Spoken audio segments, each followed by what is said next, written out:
तो हमने स्टार्ट किया यूनिट नंबर 5 क्लास 9 का। चैप्टर का नेम है pressure and deformation in solids और जो बुक हम फॉलो कर रहे हैं वो है ये जो न्यू बुक आई है NBF नेशनल बुक फाउंडेशन। और जो आज हमने करने हैं वो है शॉर्ट क्वेश्चन आंसर्स और आपकी बुक में ये गिवन है।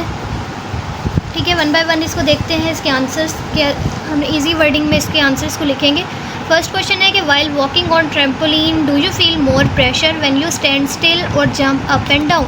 Y does pressure change with movement. वो ये कह रहा है कि जब आप ट्रैम्पोलिन, सबसे पहले तो ट्रैम्पोलिन क्या होता है, ऐसे एक गोल सा झूला होता है जिस पे यहाँ पे रबड़ सी लगी होती है। आपने जंपिंग की होगी, ठीक है, जंपिंग करते हो, ये जंपिंग के लिए यूज़ किया करते हैं आप, ठीक है। आप इस पर क्या करते हो, जंपिंग।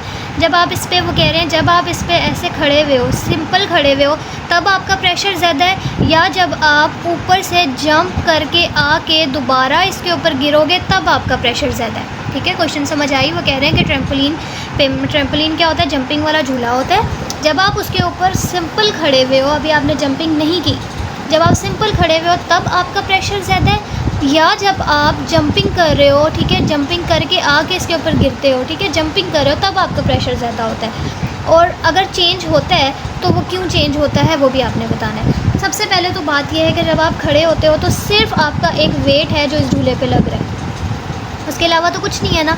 लेकिन जब आप जंपिंग करते हो, आप ऊपर जाते हो, फिर ऊपर से जब वापस आते हो, आपकी स्पीड क्या हो जाती है, स्पीड बहुत ज़्यादा हो जाती है। स्पीड क्या हो जाती है, बहुत ज़्यादा हो जाती है, ठीक है।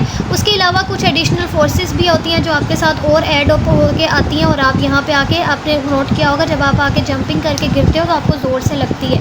वो क्यों लगती है, क्योंकि आपका प्रेशर क्या हो जाता है, बहुत ज़्यादा हो जाता है। तो इसीलिए आप यहाँ पर लिखते हो कि when you jump on trampoline you press down harder. आपको ज़ोर से लगती है because you are moving faster, क्योंकि आपकी स्पीड क्या हो चुकी है, ज़्यादा हो चुकी होती है, ठीक है। और उसकी वजह से आपका प्रेशर क्या हो जाता है, ज़्यादा हो जाता है कंपेयर टू जब आप खड़े होते हो स्टिल। क्योंकि जब आप खड़े होते हो तब आपका सिर्फ एक बॉडी का वेट है जो आपका जो होता है नीचे लग रहा होता है। तो आई होप आपको अच्छे से समझ आ गया होगा कि जब आप खड़े हुए होते हो आपका सिर्फ बॉडी का वेट होता है, तब इतना प्रेशर नहीं होता। लेकिन जब आप जंपिंग करते हो तो आपकी स्पीड जो होती है बहुत ज़्यादा बढ़ जाती है और प्रेशर भी बढ़ जाता है। नेक्स्ट क्वेश्चन है, वो पूछ रहे हैं कि how does the shape of thumbpin या thumbnail help it penetrate surfaces easily. कभी आपने नेल देखा हो, नेल को बोलते हैं कील, उसका कैसी शेप होती है, ऐसे यहाँ से नोकीली होती है। वो नोकीली शेप क्यों होती है, क्योंकि हमने ये चीज़ पढ़ी थी कि नोकीली है तो इसका एरिया क्या हो गया, छोटा, ठीक है। अगर इसका एरिया छोटा हो गया तो इसका प्रेशर क्या हो गया, ज़्यादा, ठीक है। तो इसीलिए हम क्या करते हैं, इसकी शेप को ऐसा रखते हैं ताकि इसके एरिया को हम स्मॉल बना सकें और प्रेशर ज़्यादा हो जाए, और फिर जब हम इसको दीवार में डालें तो ये इजीली दीवार के अंदर चली जाए, ठीक है। तो इसको हम क्या करते हैं, because it's focuses force on small area, ठीक है। तो इसलिए उसके ऊपर जो स्मॉल एरिया पे हम फोर्स लगाते हैं, उसकी वजह से प्रेशर बढ़ जाता है, क्योंकि एरिया स्मॉल होगा तो प्रेशर ज़्यादा होगा, ठीक है। और प्रेशर ज़्यादा होगा तो प्रेशर और फोर्स का डायरेक्ट रिलेशन है, तो फोर्स भी ज़्यादा होगी, इसीलिए हमारे पास क्या हो जाता है, ईजीली कील अंदर चला जाता है। तो मेन बात यही है कि आपके जब आप कील को बनाते हो आप उसके एरिया को स्मॉल रखते हो, क्योंकि एरिया को स्मॉल रखने की वजह से प्रेशर जो होता है वो ज़्यादा हो जाता है, और जब प्रेशर ज़्यादा है तो फोर्स और प्रेशर का डायरेक्ट रिलेशन है, इसीलिए वो ईजिली दीवार में चली जाती है। नेक्स्ट है कि if you blow up a balloon and then tie it closed why does it stay inflated even though you stop blowing, how does the pressure play a role here. वो कह रहे हैं कि जब आप बैलून के अंदर हवा भरते हो तो आप उसको जब एक धागे के ऊपर से, ठीक है, ये बना हुआ है, जब आप बैलून को भरते हो और आप उसको क्या करते हो, एक धागे से बांध देते हो, तो उसके अंदर हवा भरी रहती है और वो राउंड ही शेप में रहता है। ऐसा क्यों होता है कि इसकी ये शेप राउंड ही रहती है। और वो कह रहे हैं कि प्रेशर की रिस्पेक्ट से बताओ। ऐसा होता है कि जब आप इसके अंदर हवा भरते हो तो आपने इसके अंदर क्या भर दी, हवा की वजह से इसमें प्रेशर लगता है, क्योंकि अभी हमने पढ़ा था कि जो एयर के पार्टिकल्स प्रेशर लगाते हैं उसको बोलते हैं एटमॉस्फेरिक प्रेशर। तो इसके अंदर तो हवा आ गई है ना, तो इसके अंदर एयर के पार्टिकल्स हैं, वो क्या लगाएंगे, प्रेशर। अंदर प्रेशर क्या है, बहुत ज़्यादा है, ठीक है, और बाहर प्रेशर क्या है, कम। और हमने पढ़ा है कि प्रेशर हमेशा हाई से लो की तरफ मूव करता है। कहाँ मूव करता है, हाई से लो की तरफ जाने की कोशिश करता है। तो प्रेशर क्या कोशिश करेगा कि वो यहाँ हाई से लो की तरफ जाए, ठीक है, लो की तरफ भागने की कोशिश कर रहा है, देखो बाहर जाने की कोशिश कर रहा है। तो इसीलिए हर एक पॉइंट पे प्रेशर लगेगा उस एयर पार्टिकल्स की वजह से, और वो कहाँ की तरफ लग रहा है, बाहर जाने की कोशिश कर रहा है। इसलिए बैलून फूला फूला रहता है, क्योंकि हर सरफेस पे उसका क्या लग रहा होता है, प्रेशर लग रहा होता है, और वो एक जैसा लग रहा होता है, इसीलिए हर जगह से एक जैसा लग रहा है ना, इसीलिए उसकी शेप हर जगह से एक जैसी होती है। तो when you blow up a balloon and tie it जब आप बैलून को भरो और उसको बांध दो तो air inside the balloon is at higher pressure, तो जो अंदर की एयर है वो उसका प्रेशर ज़्यादा हो गया और बाहर प्रेशर क्या है, आउटसाइड प्रेशर इज़ लो, तो pressure inside balloon pushes against the balloon keeping it inflated. ठीक है, तो आप ये यहाँ पे लिख सकते हो कि आउटसाइड प्रेशर लो हो गया और प्रेशर की मूवमेंट हमेशा हाई से लो होती है, इसीलिए प्रेशर जो होता है वो बैलून जो होता है वो फूला हुआ रहता है। ठीक है, इसके बाद बेशक आप लिख दो and pressure movement is from high to low, so balloon get inflated. Next है कि why an inner tight layer of space suit is design to maintain a constant pressure around the astronaut. इसका क्या मतलब है कि जब आपके पास astronauts होते हैं वो स्पेस पे जाते हैं तो वो एक ड्रेस पहन के जाते हैं। वो ड्रेस क्यों पहन के जाते हैं? क्योंकि जब आप वहाँ पे जाते हैं तो वहाँ पे आपके पास जहाँ स्पेस में वो जा रहे हैं, आपने इसकी रीज़न लिखना है कि स्पेस में तो प्रेशर होता ही नहीं है, और जब प्रेशर नहीं होता तो वो मूव नहीं कर सकते। ठीक है, क्योंकि प्रेशर होगा तो मूवमेंट होती है। जैसे अर्थ है ना, उसमें प्रेशर है, प्रेशर की वजह से हम मूवमेंट कर सकते हैं, लेकिन जब स्पेस में जाते हैं तो वहाँ प्रेशर नहीं होता और वहाँ मूवमेंट नहीं हो सकती। इसीलिए जो साइंटिस्ट होते हैं या एस्ट्रोनॉट्स होते हैं उनके लिए एक ड्रेस पहन के जाना ज़रूरी है जो उनको प्रेशर प्रोवाइड करता है और उसकी वजह से वो मूवमेंट कर सकते हैं। तो इधर लिखा हुआ है कि अगर the inner tight air tight protect astronauts without this air pressure the astronauts body would not be able to move और ब्रीथ, ना सांस ले सकेगी ना मूव कर सकेगी। तो ये हमें क्या प्रोवाइड करता है? ये हमें कंफर्टेबल रखता है और हमें सेफ़ रखता है। कैसे? By keeping the pressure provide करके। वो ड्रेस हमें प्रेशर प्रोवाइड करके हमें क्या करता है? कंफर्टेबल रखता है और हमारी मूवमेंट को आसान बनाता है। अब वो कह रहे हैं कि if a liquid has density twice the density of mercury what will be the height of liquid column. आपने याद रखना है कि जो मरकरी होती है उसकी हाइट कितनी होती है? 76 सेंटीमीटर। 76 सेंटीमीटर, और उन्होंने क्या कहा है? उसको डेंसिटी को ट्वाइस कर दो।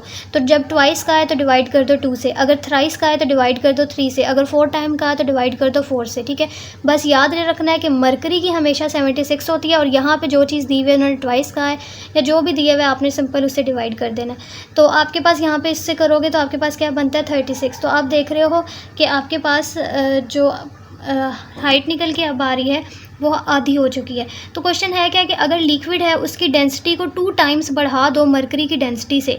वैसे कौन ज़्यादा डेंसिटी किसकी होती है? डेंसिटी का मतलब होता है कि कौन गाढ़ा होता है।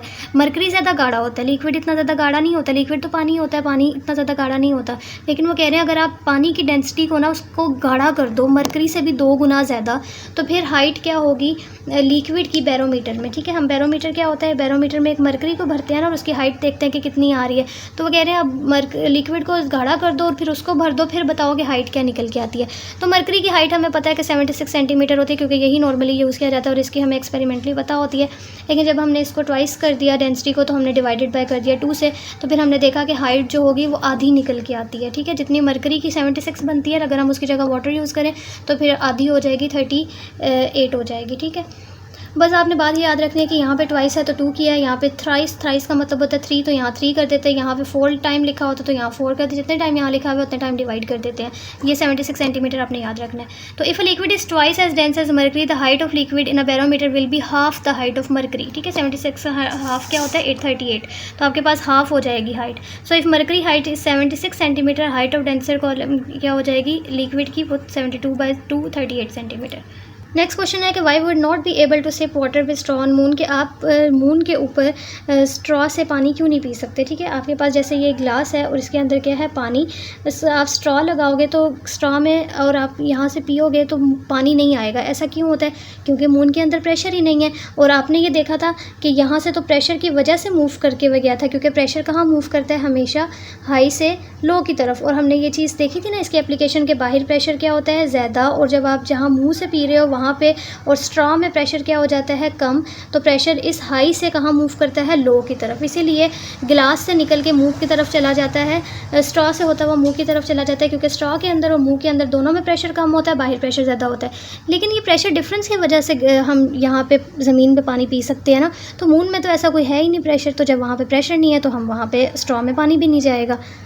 नेक्स्ट क्वेश्चन है why we are able to break a metal wire by bending it repeatedly. वो कह रहे हैं कि एक मेटल की वायर होती है, आप उसको कैसे तोड़ सकते हो, जब आप उसको बेंड करते हो बार बार तो वो कैसे टूट जाती है। आपको पता है कि मेटल की वायर को आप बार बार ऐसे ऐसे मड़ोड़ो ना तो वो टूट जाती है। क्यों टूट जाती है?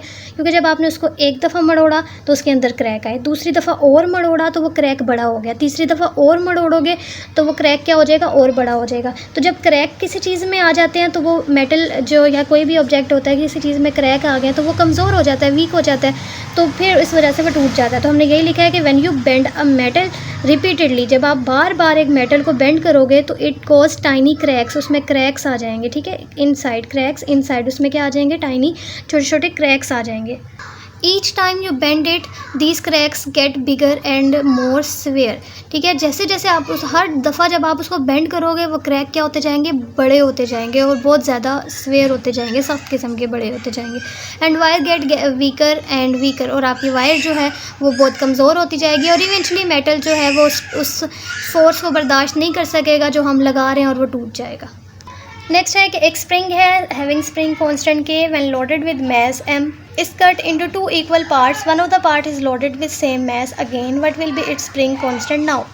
वो कह रहे हैं कि आपके पास एक स्प्रिंग है, बड़ा सा स्प्रिंग है और उसका स्प्रिंग का कांस्टेंट क्या होता है। हमें पता है कि स्प्रिंग का कांस्टेंट होता है कि इस पूरे स्प्रिंग का कांस्टेंट क्या है कि। अब वो कह रहे हैं जब आपने स्प्रिंग को दो हिस्सों में तोड़ दिया तो आपने देखा इसके दो हिस्से हो गए, आपने क्या कर दिया, इसको दो हिस्सों में तोड़ दिया। अब उसका स्प्रिंग कांस्टेंट क्या होगा ये वो पूछ रहा है। तो आपने ये चीज़ याद रखनी है, ये इंपॉर्टेंट बात है कि जब आपके पास एक स्प्रिंग है उसका स्प्रिंग कांस्टेंट के है, उसको आप जितने हिस्सों में तोड़ोगे ना उतने उसका स्प्रिंग कांस्टेंट हो जाता है। जैसे आपने इसको 2 हिस्सों में डिवाइड किया तो इसका स्प्रिंग कांस्टेंट क्या हो गया, 2K। ठीक है, अब मैं इसको क्या करूँगी, 3 हिस्सों में डिवाइड कर दूँगी। जब मैंने इसको 3 हिस्सों में डिवाइड किया तो ये तो हाफ हाफ ज़्यादा थे ना, 3 में क्या होंगे, छोटे छोटे बनेंगे स्प्रिंग। ठीक है, बराबर के जोड़ने, इसमें भी 3 है तो इसमें भी 3 ही आ जाएंगे। ठीक है, अब इसका स्प्रिंग कांस्टेंट मैंने इसको कितने हिस्सों में डिवाइड किया, 3, तो इसका स्प्रिंग कांस्टेंट क्या हो जाएगा, 3K 3K 3K। ठीक है, अब मैंने क्या करना है, इसी स्प्रिंग को 4 हिस्सों में डिवाइड कर देना। तो जब मैंने इसको 4 हिस्सों में डिवाइड किया तो स्प्रिंग और छोटा हो गया। अब इसका क्या बनेगा, 4K, इसका क्या बनेगा 4K और इसका 4K, सॉरी 4 में डिवाइड किया ना तो इसका भी 4K। ठीक है, तो जितने हिस्से में आप स्प्रिंग को डिवाइड करते हो उतना स्प्रिंग कांस्टेंट आ जाता है। अब आप क्या करो, आपने स्प्रिंग के साथ क्या लगाया हुआ था, मैस। अब आप इसी मैस को, जो जैसे कि ये 10 का है, इसी 10 ग्राम मैस को इसके साथ भी अटैच कर दो और फिर इसके साथ भी अटैच कर दो। तो अब मुझे बताओ, जब आपने इसके साथ अटैच किया, इस स्प्रिंग के साथ अटैच किया, और जब ये मैस आप ठीक है, मैस का मतलब क्या है कि स्प्रिंग खुलता है, किसी स्प्रिंग के साथ मैस अटैच करोगे वो खुलेगा ना, तो आपके पास स्प्रिंग जो है देखो ऐसे करके ज़्यादा खुला है। ठीक है, स्प्रिंग बड़ा है। जब आपने इस स्प्रिंग के साथ अटैच किया तो ये तो स्प्रिंग छोटा ही, कितना सा खुलेगा, थोड़ा सा खुलेगा, और इसका साइज़ और छोटा हो गया। इसके साथ जब आप मैस अटैच करोगे तो ये तो स्प्रिंग और थोड़ा खुलेगा। ठीक है, और जब आप इसके साथ करोगे ये तो और थोड़ा खुलेगा, क्योंकि इसके अंदर स्प्रिंग्स ही नहीं है, ये तो और थोड़ा खुल रहा है। ठीक है, तो जो आप देख रहे हो कि जैसे जैसे आपका स्प्रिंग कांस्टेंट बढ़ता जा रहा है तो वो जो लेंथ में चेंज आता है, जब वो स्प्रिंग खुलता है वो उतना नहीं खुल रहा। स्प्रिंग को खुलने को बोलते हैं एक्सटेंशन, तो उसकी एक्सटेंशन क्या हो रही है, कम हो रही है। इस चीज़ को हम बोलते हैं कि एक्सटेंशन कम हो रही है, मतलब आपका जो स्प्रिंग है वो सख्त हो रहा है। सख्त को बोलते हैं स्टिफनेस। तो आपकी स्टिफनेस जो है वो बढ़ती है जब आपका स्प्रिंग कांस्टेंट बढ़ता है। तो इसी को देखते हैं कि ओरिजिनल स्प्रिंग जो है उसका स्प्रिंग कांस्टेंट K था। When you cut into 2 parts, जब आपने उसको 2 हिस्सों में डिवाइड किया, each have now spring constant 2K। और जब आपके पास स्प्रिंग कांस्टेंट बढ़ रहा है इसका मतलब स्टिफनेस बढ़ रही है, सख्ती बढ़ रही है। ठीक है, ज़्यादा नहीं खुलेगा वो, क्योंकि उसके अंदर है ही नहीं ना, स्प्रिंग्स ही ख़त्म होते जा रहे हैं।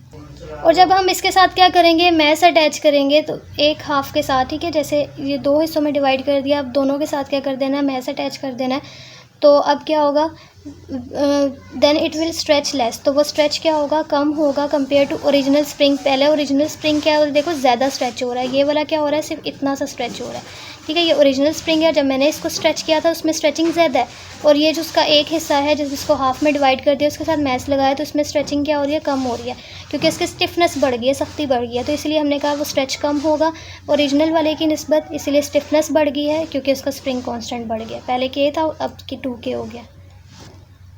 नेक्स्ट है last question, why do static fluids always exert force perpendicular to surface. वो कह रहे हैं कि आपके पास जो स्टैटिक फ्लूइड क्या होता है, एक कंटेनर है, उसके अंदर फ्लूइड है, उसमें मूवमेंट नहीं है, वो खड़ा हुआ है। स्टैटिक का मतलब होता है रुका हुआ फ्लूइड मतलब लिक्विड कोई भी या पानी। आपके पास स्टैटिक फ्लूइड है, वो कह रहे हैं हमेशा उसके ऊपर परपेंडिकुलर ही फ़ोर्स क्यों लगती है। वो इसलिए लगती है क्योंकि अगर आप यहाँ से फ़ोर्स लगाओगे तो वो हर जगह एक जैसी नहीं होगी, वो सिर्फ इधर ज़्यादा होगी, इधर कम होगी। और जब आप इधर लगाओगे तो वो इधर ज़्यादा होगी, इधर कम होगी। नीचे से लगाओगे तो वो इधर ज़्यादा होगी, इधर कम होगी। लेकिन जब आप उसको ऊपर रख के लगाते हो, सॉरी इधर सही होगी नीचे से, और जब आप उसको परपेंडिकुलर लगाते हो मतलब लिक्विड की डायरेक्शन क्या है ये, और आप फोर्स लगा रहे हो ये, तो एंगल क्या बन रहा है 90 के एंगल को क्या बोलते हैं, परपेंडिकुलर। तो जब आप परपेंडिकुलर रख के फोर्स लगाते हो तो वो हर जगह पे इक्वल फोर्स लगती है। अब जब मैंने इसको इस तरह से रख के लगाया ना कि वो लिक्विड की डायरेक्शन के परपेंडिकुलर है, तो वो इधर इधर इधर हर जगह पे क्या है, सेम है। Static fluid push easily in all direction. Because of this the force they exert on the surface is always straight out from the dead surface or perpendicular. This happen because pressure in the fluid is balanced and act equally. जब आप perpendicular force लगाते हो तो pressure हर जगह पे क्या होता है, equally फैलता है।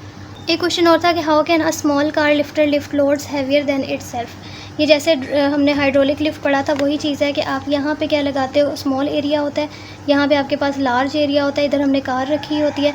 आप इस स्मॉल वाले एरिया पे फोर्स लगाते हो और इतनी ज़्यादा नहीं लगाते, थोड़ी फोर्स लगाते हो, लेकिन वो फोर्स यहाँ तक इतनी ज़्यादा कैसे बन जाती है कि वो एक कार को पूरी उठा ले। वो इसलिए क्योंकि इसका एरिया जो है वो छोटा है। जब हम एरिया और प्रेशर का रिलेशन क्या होता है, इन्वर्स। तो जब आप यहाँ पे फोर्स लगाते हो, इन्वर्स रिलेशन है, आप एरिया छोटा है तो प्रेशर क्या हो जाएगा, ज़्यादा, और प्रेशर ज़्यादा है तो मतलब कि प्रेशर और फोर्स का डायरेक्ट रिलेशन है, तो फोर्स ज़्यादा है। तो आप जब यहाँ पे फोर्स लगाते हो तो वो ज़्यादा प्रेशर की बन जाती है क्योंकि इसका एरिया क्या छोटा। तो और फिर जब वो इसके अंदर वाटर भरा होता है, वाटर के ज़रिए यहाँ तक आती है, तो यहाँ पे वो ज़्यादा फोर्स की वजह से कार ऊपर चली जाती है। तो small car lifter a heavier load because it uses system like hydraulic lift which multiply force, तो फोर्स को बढ़ा देता है। Force is exerted on small area पे आप फोर्स लगाते हो, मतलब स्मॉल एरिया तो उसका प्रेशर क्या हो जाता है, लार्ज हो जाता है। और प्रेशर और फोर्स का तो डायरेक्ट रिलेशन होता है, अगर प्रेशर ज़्यादा हुआ है तो फोर्स भी ज़्यादा होगी है। तो यही लार्ज फोर्स जो होती है फ्लूइड के ज़रिए कहाँ ट्रांसफ़र होती है, टुवर्ड्स जो बड़ा वाला एरिया उस तरफ जाती है, ठीक है। यही फोर्स इस फ्लूइड के ज़रिए इस तरफ आती है। तो इस तरह से कार जो होती है वो हम उसको ऊपर उठा सकते हैं।